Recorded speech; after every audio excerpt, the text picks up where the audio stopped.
اللہ تعالیٰ نے اس امت پر یہ احسان اور فضل فرمایا کہ انہیں آخری نبی کا امت ہی بنایا اور ان کی کتاب کو ذمہ لیا کہ میں اس کی حفاظت کروں۔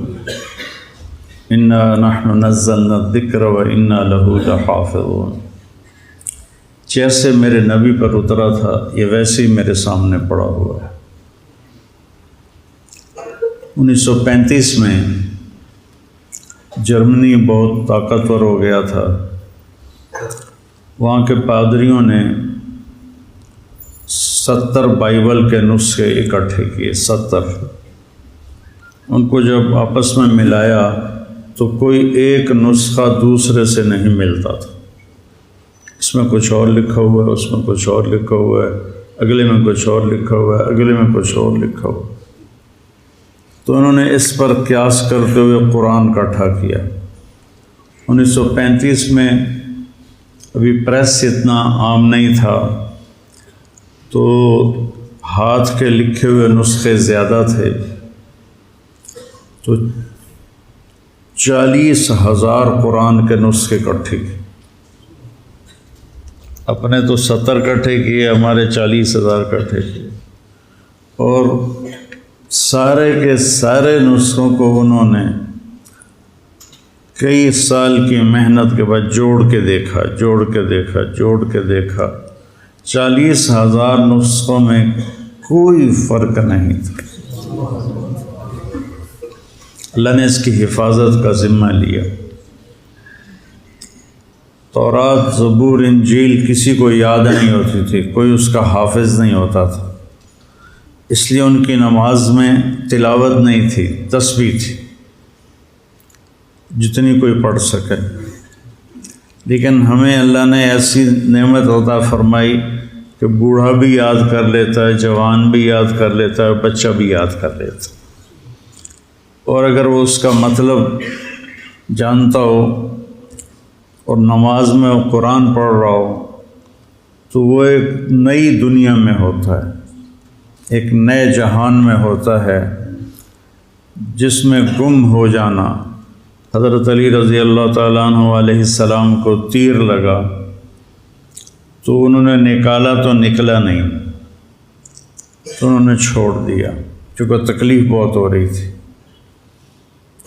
تو وہ نماز کے لیے کھڑے ہوئے تو انہوں نے تیر آرام سے نکال لیا۔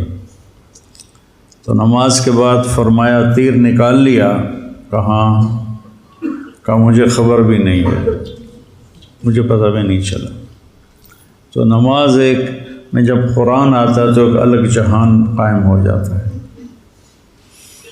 تو اللہ تعالیٰ نے اس کی حفاظت کا انتظام کیا، اس کے حفاظ بنائے۔ ہمارے جو اجمی بچے ہیں وہ عربوں سے پہلے یاد کر لیتے ہیں، کیونکہ عرب بچوں کو عربی آتی ہے نا، تو وہ ہم مانا لفظ جب بھول جاتے ہیں تو ساتھ دوسرا کوئی لگا دیتے ہیں۔ ہمارے بچوں نے تو رٹا لگانا ہوتا ہے، تو انہوں نے وہی کہنا ہوتا ہے جو یادداشت میں ہوتا ہے۔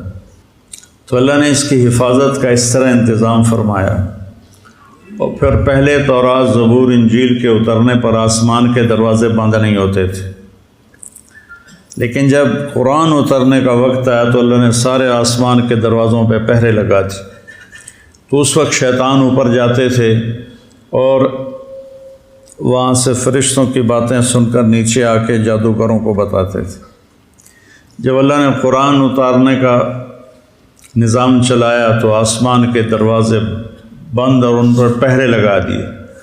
اب جب کوئی الا من استرق السمع فاتبعه شهاب ثاقب، جب کوئی شیطان اوپر چڑھتا تھا تو فرشتے اس پر آگ برساتے تھے، وہ جل کے بھسم ہو جاتا تھا۔ تو اللہ نے قرآن کی حفاظت کا اس طرح انتظام کیا۔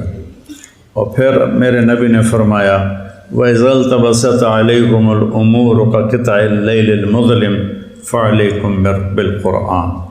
جب رات اندھیری کی طرح فتنے چھا جائیں اور ہاتھ کو ہاتھ سجھائی نہ دے تو تم قرآن کو مضبوطی سے پکڑ لیں کہ اس میں کوئی چیز داخل نہیں کر سکتی، نہ نکال سکتا ہے نہ داخل کر سکتا ہے۔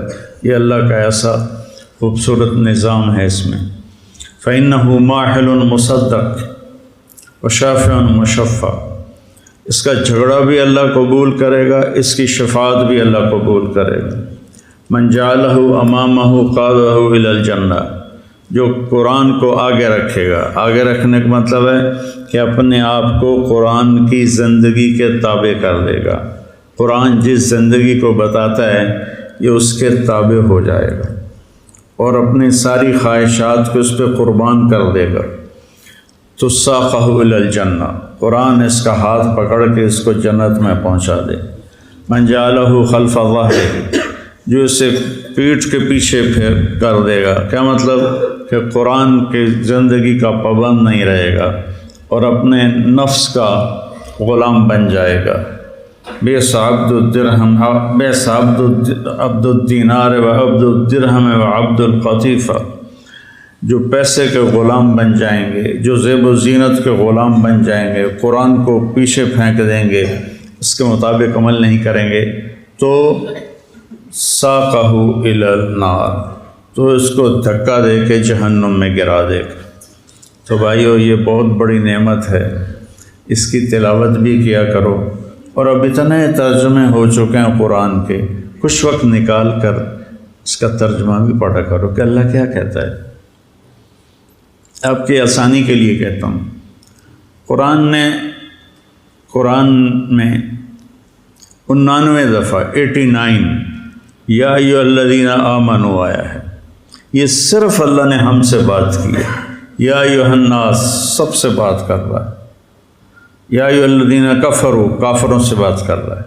یا اہل الکتاب یہود و نصارہ سے بات کر رہا ہے۔ یا ایھا الذین ہادوا صرف یہودیوں سے بات کر رہا ہے۔ قل یا ایھا الکافرون صرف کافروں سے بات کر رہا ہے۔ پھر کہتا ہے یا ایھا الذین آمنوا۔ یہ اللہ نے ہمارے نبی کی توفیل ہمیں کتنی بڑی شہادت ملی ہے کہ اللہ کہہ رہا ہے یا ایھا الذین آمنوا، اے میرے وہ بندو جو ایمان لائے، یعنی اللہ ہمارے ایمان کی گواہی دے رہا ہے، اے ایمان والو۔ یہ خطاب کسی کو نہیں دیا، یا اہل الکتاب یا ایھا الذین ہادوا، یہ صرف اس امت کو خطاب ملا ہے، اے ایمان والو۔ تو جب اللہ کہتا ہے اے ایمان والو، تو اس کا مطلب ہے کہ صرف آپ سے بات کر رہا ہے، اور اب کسی سے بات نہیں ہو رہی۔ جیسے آپ سارے لوگ بیٹھے ہوئے ہیں، میں کہوں مولی نعمان ذرا میری بات سننا، تو اس کو میں قریب کر کے اس سے بات کرتا ہوں، تو آپ سمجھیں گے کہ اسی سے کوئی بات ہو رہی ہے، ہم سے نہیں ہو رہی۔